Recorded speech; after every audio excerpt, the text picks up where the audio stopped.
सर्वे भवन्तु सुखिनः सर्वे सन्तु निरामयाः सर्वे भद्राणि पश्यन्तु मा कश्चित् दुःखभाग् भवेत्। ओम नमस्कार मित्रों, आप सबका फिर से स्वागत है मेरे YouTube चैनल साइंटिफिक योगी सुनील में। तो जैसा कि आपने पिछली वीडियोस में देखा होगा, हमने अलग अलग तरह के प्राणायामों के बारे में बताया था। इसमें नाड़ी शोधन प्राणायाम हो गया, सहित कुंभक प्राणायाम हो गया और भस्त्रिका प्राणायाम है, कपालभाति क्रिया के बारे में भी हमने जाना। ठीक है, तो आज हम बात करेंगे उज्जयी प्राणायाम की। तो उज्जयी प्राणायाम जैसे कि नाम से ही पता चलता है, उज्जयी, उद प्लस जयी, जो विजय, इसका अर्थ है विजय, जो विजय की तरफ लेके जाए। विजय किस पे विजय? प्राणों के ऊपर विजय, मन के ऊपर विजय, अपने आप के ऊपर विजय। ठीक है, तो ये प्राणायाम जो है शारीरिक, मानसिक और आध्यात्मिक तीनों प्रकार से बहुत ही उपयोगी है। शारीरिक रूप में ये हमें हमारी जो शारीरिक बीमारियां हैं उनसे दूर करता है। मानसिक में मन से संबंधित जो समस्याएं होती हैं उनको दूर करता है और आध्यात्म में भी ये बहुत ही हमें नेक्स्ट लेवल पे लेके जाता है। ठीक है, तो उज्जयी प्राणायाम के कुछ लाभ जो हैं वो हम बात कर लेते हैं। जैसा कि मैंने बताया कि ये हमारे शारीरिक, मानसिक और आध्यात्मिक तीनों तरफ से हमें लाभ देता है।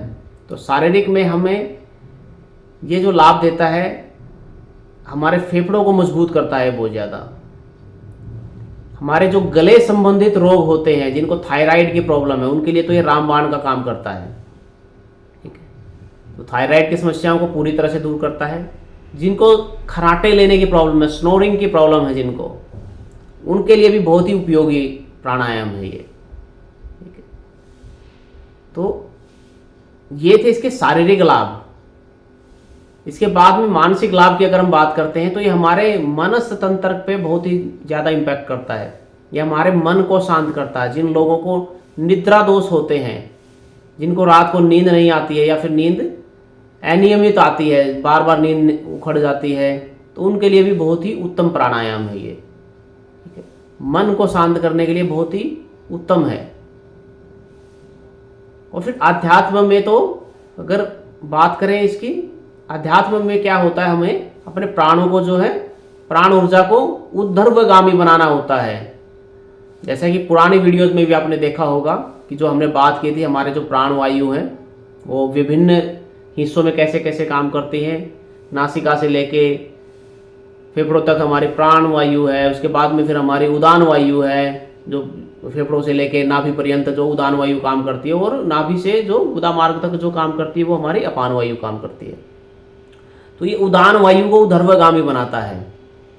ठीक है, तो हमारा योग की जो स्थिति होती है, जो योग की ध्यान की स्थिति में जब हम जाते हैं, जो हमारी तीसरी जो नाड़ी होती है, सुषुम्ना नाड़ी, वो कैसे एक्टिवेट होती है? जब हमारी ईड़ा और पिंगला जो शुद्ध होकर ऊपर की तरफ उठती हैं, उनके अंदर प्राण वायु, जब प्राण जो हैं ऊपर की तरफ उठते हैं तो सुषुम्ना को एक्टिवेट करते हैं।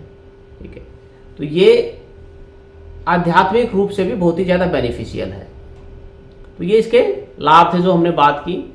इसके अलावा इसमें कुछ सावधानियां जो हैं, सावधानियां इसकी कोई ज़्यादा खास सावधानियां नहीं है, क्योंकि बहुत ही सिंपल प्राणायाम है, सिंपल है, बहुत लाभकारी है। तो इसमें सावधानियां इतनी ही है कि जिन लोगों को कुछ श्वास संबंधित रोग हैं या फिर जिनके फेफड़े कमज़ोर हैं, वो लोग इसको मतलब प्राणों को ज़्यादा देर तक अंदर रोक के ना रखें, या फिर प्राणों पे ज़्यादा फोर्स ना करें, फेफड़ों के ऊपर ज़्यादा प्रेशर ना डालें। भाई इतना ही है इसका, बाकी इसका ज़्यादा कुछ ये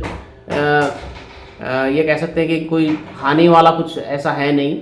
ठीक है, और ये एक ऐसा प्राणायाम है जिसको आप किसी भी अवस्था में कर सकते हो। किसी भी अवस्था में मतलब आप इसको लेटे हुए भी कर सकते हो, इसको आप साधारण तरीके से बैठ के भी कर सकते हो, इसको आप किसी भी पोस्चर में हो, आप मान लो योगासन कर रहे हो तो योगासन करते हुए भी कर सकते हो इसको। ठीक है, तो योगा आसनों के अंदर भी ये बहुत ही महत्वपूर्ण भूमिका निभाता है सांसों को रिटेन करने में, क्योंकि जब आप आसन करते हो तो आपको बॉडी को बैलेंस करना पड़ता है। आप एक बॉडी को एक पोस्चर में रोक के रखते हो, उस पोस्चर में रुकने के लिए जब आप प्राणों को जो ब्रीदिंग करते हो तो इसमें उज्जयी काफ़ी ज़्यादा हेल्प करता है आपकी। ठीक, तो ये इस प्राणायाम के कुछ लाभ और सावधानियां जो हमने बात की आपसे। ठीक है, अब जानते हैं इसके बारे में कि कैसे करना है ये। तो ये प्राणायाम जो है ये थोड़ा सा अलग, बाकी प्राणायाम से अलग है थोड़ा सा। इसमें क्या है कि हम नॉर्मल जब हम दूसरे प्राणायाम जब हम करते हैं, मान लो हम नाड़ी शोधन की बात कर लेते हैं, तो सामने सांस लिया, नाक से सांस लेके, और नाक से सांस सीधा फेफड़ों में या फिर हमारे अंदर चला गया, उधर की तरफ चला गया। ठीक है, लेकिन इसमें क्या है कि इसमें हम सांसों को, हमारा जो कंठ है, कंठ के साथ टकराते हुए लेके जाते हैं प्राणों को। जो सांस है, जो हमारी वायु है, तो वायु को हम कंठ के साथ टकराते हुए लेके जाते हैं। ये थोड़ी सी स्पेशल विधि है, जब बात ऐसे बताने में थोड़ा सा मुश्किल हो जाता है, जब करते हैं तो तब आपको पता चलता है। तो आप जैसे ही अब आप महसूस करो, जैसे आपने क्या करना है, इसमें लंबी आप सांस लो, नाक से सांस भरोगे जब आप अपनी, तो यहाँ पे हाथ रख लो, यहाँ पे कंठ पे हल्का सा, हल्के से प्रेशर के साथ में रख लो, और सांसों को महसूस करो कि आपके कंठ से टकरा के जा रही है वो ऐसे।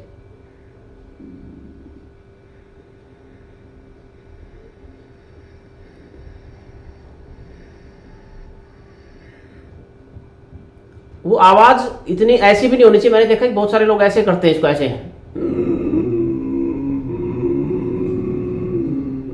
ऐसे आवाज उसमें अंदर टकरा के पूरा अंदर गले को बिल्कुल वो करते हुए जाती है अंदर वो। ठीक है, वो एक क्रिया है, वो बेसिकली जो वो जो क्रिया है वो आपके गले को, वो भी अच्छी क्रिया है, वो जो आपके थायराइड वगैरह की जो समस्याएं हैं उनके लिए काफ़ी अच्छी क्रियाएं रहती है। वो ऐसे गले को संकुचित करके उससे आवाज़ निकालते हुए अंदर को हवा भरना। ठीक है, लेकिन इसमें जब जो यौगिक दृष्टि से हम इस प्राणायाम को देखते हैं, तो इस प्राणायाम के अंदर ऐसा नहीं है कि हम बहुत ज़्यादा आवाज़ करते हैं। एक नेचुरल आवाज़ आती है जब आप प्राणों को जब अंदर खींचते हो, तो एक घर्षण की आवाज़ आती है। यहाँ जो श्वास नली है इसके अंदर घर्षण की आवाज़ आती है, कंठ के अंदर घर्षण होता है उससे, आवाज़ से। आप हो सकता है आपको आवाज़ आ रही हो धीरे धीरे, जैसे थोड़ा दबाएंगे तो आपको महसूस होगा। इसमें हो सकता पहले आप मुंह से प्रैक्टिस करने को करें।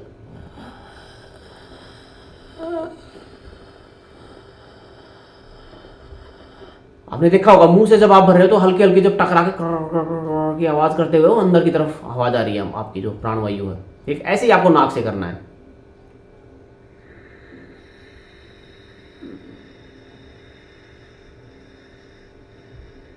कंठ से टकरा के जब आवाज आती है, बिल्कुल आराम आराम से जब कंठ से आपकी आवाज, जो कंठ से हवा जो है प्राणवायु आपकी टकरा के जब अंदर जाती है, फेफड़ों के अंदर भर जाती है वो आपकी हवा पूरी। ठीक है, इसमें उदर के अंदर नहीं भरना है, इसके अंदर फेफड़ों के अंदर हवा भरना है आपको। ठीक है, तो ये प्राणायाम की ये बेसिक, क्योंकि ये जरूरी है, ये कंठ को टकरा के जो हवा जानी चाहिए वो बहुत ही जरूरी है। ठीक है, तभी ये प्राणायाम सक्सेसफुल माना जाता है। तभी आपके जो थायराइड संबंधित रोग हैं, आपके खर्राटों संबंधित रोग हैं, वो दूर होते हैं इससे। ठीक है, तो इसका करने का तरीका हम एक बार देख लेते हैं कि कैसे करना है। इसमें आपको थोड़ा सा, आप इसको वैसे तो मैंने बताया कि आप किसी भी आसन में कर सकते हो इसको। ठीक है, लेकिन जिन लोगों को स्लिप डिस्क या फिर जिन लोगों को कमर दर्द की समस्या है तो वो वज्रासन में करें इसको। ठीक है, बाकी लोग इसको नॉर्मल जो आपका पद्मासन है या फिर सिद्ध आसन है उसके अंदर बैठ के करें। ठीक है, तो ये क्रिया है। और बाकी आप दूसरा भी कोई आसन कर रहे हैं तो उस आसन में भी कर सकते हैं। आप मान लो कोई ताड़ासन कर रहे हैं या फिर तिर्यक भुजंगासन कर रहे हैं, उसमें भी आप उसमें कर सकते हैं। उसमें ऐसा कुछ नहीं है, पर उसमें आपको मेन ध्यान रखना कि सांस लेते हुए जो है आपके प्राण जो है वो कंठ से टकरा के वो आपके अंदर जा रहे हैं वो। ठीक है, तो ये है। तो इसमें जैसा कि मैंने पिछली वीडियोस में भी बताया था कि बंद जो है, ठीक है, तो ये दो प्रकार से होता है। एक होता है आपका जब आप करते हो इसको, इसमें सिर्फ एक जालंधर बंद लगा के आप कर ले। जालंधर बंद मैंने आपको बताया था कि आपकी ये जो ठोड़ी है खंडकूप तक जानी चाहिए, चेस्ट के बराबर में आ जानी चाहिए। ऐसे नहीं कि ऐसे बिल्कुल ऐसे झुका के ऐसे नहीं करना है। ठीक है, जालंधर बंद को ध्यान रखें कि ऐसे झुका के ऐसे नहीं लगाना है, ऐसे गर्दन को ऐसे पीछे की तरफ करना है। ये ठोड़ी को इधर लेके आना है, ये कंठ में, कंठकूप में इसको लगा देना है। ये आपका जालंधर बंद है। ठीक है, एक ये जालंधर बंद के साथ होता है, तीनों बंदों के साथ में भी होता है। तीनों बंद जो मैंने बताए थे आपको, मूल बंद, उड्डयन बंद और जालंधर बंद। ठीक है, मूल बंद में क्या करते हो आप, आपका जो पेल्विक रीजन है, जो भी आपका मूत्र मार्ग वाला एरिया है और गोदा द्वार वाला एरिया, उसको आप सिकोड़ के ऊपर की तरफ खींचते हो। ठीक है। और उड्डयन बंद में आप अपने पेट को अंदर की तरफ खींचते हो जितना अंदर हो सके। ये प्राणायाम क्या है? ये प्राणायाम आपका सांस भर के और आपको 3 बंद करने हैं। तो इसमें उड्डयन बंद जो है वो इतना अच्छा नहीं लग पाएगा आपका। ठीक है। लेकिन आपका जो मूल बंद है और जालंधर बंद है वो आपका अच्छे से लग जाएगा। ठीक है। तो जालंधर बंद मैंने आपको बता दिया ऑलरेडी। तो ये 3 बंद के साथ में इसको कर सकते हैं, या तो इसको जालंधर बंद के साथ भी कर सकते हैं अकेले, और नहीं तो तीनों बंद के साथ भी कर सकते हैं। जो योगी लोग होते हैं वो तीनों बंद के साथ करते हैं। बाकी नॉर्मल प्रैक्टिस में जो साधारण मनुष्य हैं, जो साधारण लोग हैं, जो इनको हेल्थ बेनिफिट चाहिए, वो उसको जालंधर बंद के साथ में करते हैं। ठीक है। तो इसकी क्रिया जानते हैं कैसे करना है। तो सबसे पहले आपको क्या करना है, अपने हाथों को यहां इसको पकड़ के रखना है, यहां पे जो आपकी कटी प्रदेश है। ठीक है। ठीक है, ऐसे। और फिर आपको सांस भरते हुए, नाक से सांस भरते हुए, वही बिल्कुल आराम से। और इसमें सांसों का ध्यान रखना है। इसमें जो सांस भरने की जो पूरक है, पूरक फॉर एग्जांपल आपने पूरक भरने में आपने जब आपने पूरक किया तो आपने उसमें 30 सेकंड लगाए पूरक करने में। ठीक है। तो कुंभक में भी आप 30 सेकंड लगाओगे, लेकिन रेचक में आप 60 सेकंड में करोगे। निकालने की क्रिया डबल हो जाती है। पूरक और कुंभक ये दोनों आपके समान अनुपात में रहता है, और रेचक जो है उससे दुगना हो जाता है वो उसमें। ठीक है। इस चीज का विशेष ध्यान रखना कि सांसों का जो है विशेष ध्यान रखना है इसमें, कि सांसों को नियंत्रण करना है, इसमें सांसों पे विजय प्राप्त करनी है। और बहुत ही उत्तम प्राणायाम है। मस्तिष्क की गर्मी को शांत कर देता है ये, मस्तिष्क को उन्नत बना देता है, विचारशील बना देता है ये। ठीक है। आपकी लंग्स की कैपेसिटी बढ़ जाती है इससे। बहुत ही बढ़िया प्राणायाम है। तो इसको करेंगे। कटी प्रदेश को पकड़ लिया आपने, और सांस भरते हुए जब आप सांस भरोगे तो आपकी चेस्ट आगे निकलती हुई चली जाएगी। आप चेस्ट आपकी आगे की तरफ आएगी। जब आप सांस भरोगे, पूरा सांस भरोगे, चेस्ट आगे निकलेगी, कोहनियां आपकी पीछे की तरफ चली जाएंगी ऐसे। ठीक है। कंधे पीछे की तरफ चले जाएंगे, कोहनियां पीछे की तरफ चली जाएंगी ऐसे। देखो, सांस भरेंगे, नाक से सांस भरेंगे, वही आवाज करते हुए सांस भरेंगे।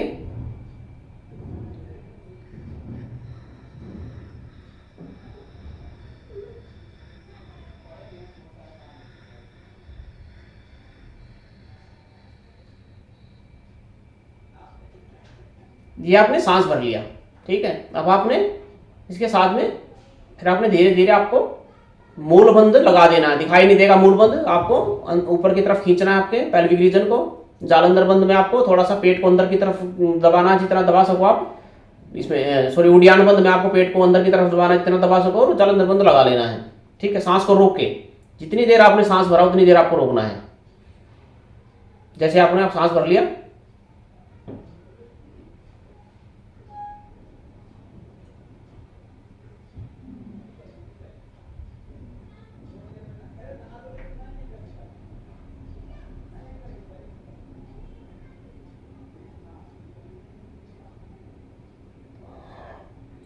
ठीक है। अब जितनी देर तक आप रोक सको, आराम पूर्वक शांतिपूर्वक रोक सको, उतना रोकना है। उसके बाद धीरे धीरे निकालना, धीरे धीरे, तेज नहीं निकालना, ऐसे नहीं करना। ऐसे भरा था आपने और ऐसे थोड़ी देर रोक के रखा, फिर वो एकदम ऐसे नहीं कर देना है। ठीक है। बिल्कुल धीरे धीरे। मान जैसे आपका मान लो सांस आपने भरा हुआ है, बंद आपने लगाए हुए हैं, पहले आप तीनों बंद को अपना रिलीज कर दो। तीनों बंद को रिलीज करके नॉर्मल पोजिशन, और फिर आराम आराम से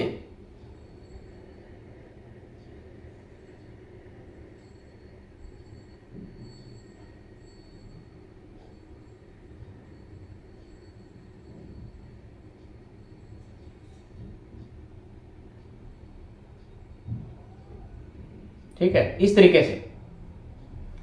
तो निकालते हुए भी कोशिश करें आपके गले से टकरा के आवाज निकले। ठीक है।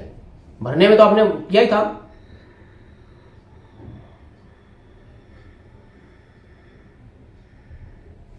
जो भरने की प्रक्रिया में जब आवाज की जो मैं बात कर रहा हूं कि वो आपको सुननी चाहिए, आपको अंदर महसूस हो, आपको अंदर सुनाई दे वो आवाज, लेकिन बाहर आपके साथ में जो कोई बैठा उसको आवाज सुनाई ना दे वो।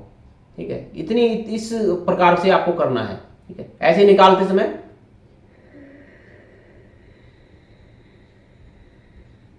गले से टच कराते हुए आपको आवाज को निकालना है। ठीक है। तो ये जो है प्राणायाम हुआ। ठीक है। इसको आप शुरुआत कर सकते हो। आप जैसे मैंने पिछले प्राणायाम में शहीद कुंभक में आपको बताया था कि आप जब सांस भरते हो तो ओम बीज मंत्र के साथ में करें। फॉर एग्जांपल आपने जब सांस भरी तो आपने मान लो 10-20 मंत्र का जाप किया पूरक करते हुए, और 10-20 मंत्र तक ही आपने कुंभ करके रखा, और 20-20 मंत्र के साथ में आपने उसको निकाल दिया बाहर, ठीक है, अंदर जाप करते हुए उसको, ठीक है। तो ये इसकी प्रक्रिया थी कि आपको कैसे करना है ये, ठीक है। फिर से करते हैं, फिर से देख लेते हैं। आपको क्या करना है, कटी प्रदेश पे हाथ रखने हैं अपने, कटी प्रदेश ये जो आपका ये पेल्विक रीजन है, जो इस पे हाथ रखना है यहाँ पे, ठीक है। इसके बाद में सांस भरते हुए, नाक से सांस भरोगे, कंठ के साथ टकराते हुए अंदर लेना सांस को,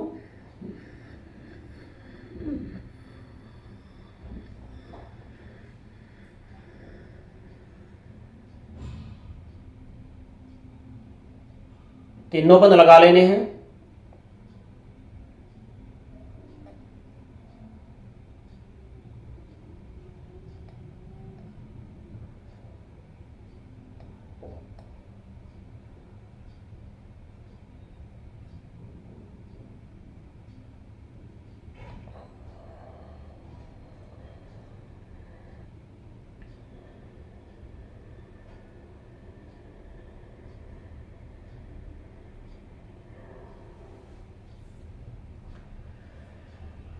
तो इस प्रकार से ये एक प्राणायाम हुआ।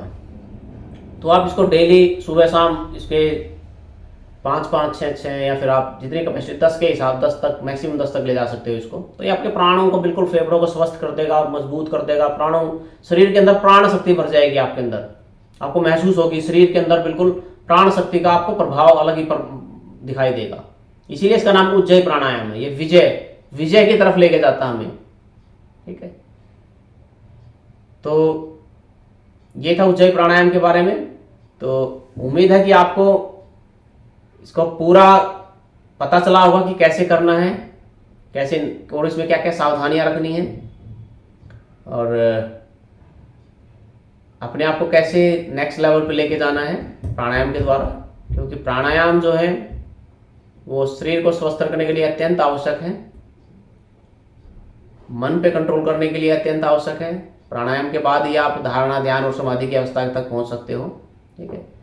तो इसी के साथ आप लोगों से विदा लेता हूं, और आपसे रिक्वेस्ट करता हूं कि मेरे चैनल को लाइक करें, शेयर करें, सब्सक्राइब करें, और बेल आइकॉन जरूर दबा के रखें, ताकि आपको उत्तम वीडियोस का पता चलता रहे। उत्तम से उत्तम जो प्राणायाम की वीडियोस हैं, योग की जो जितनी भी दूसरी क्रियाएं हैं, उनके बारे में आपको समय समय पर पता चलता रहे, और आप उसका लाभ उठा सकें।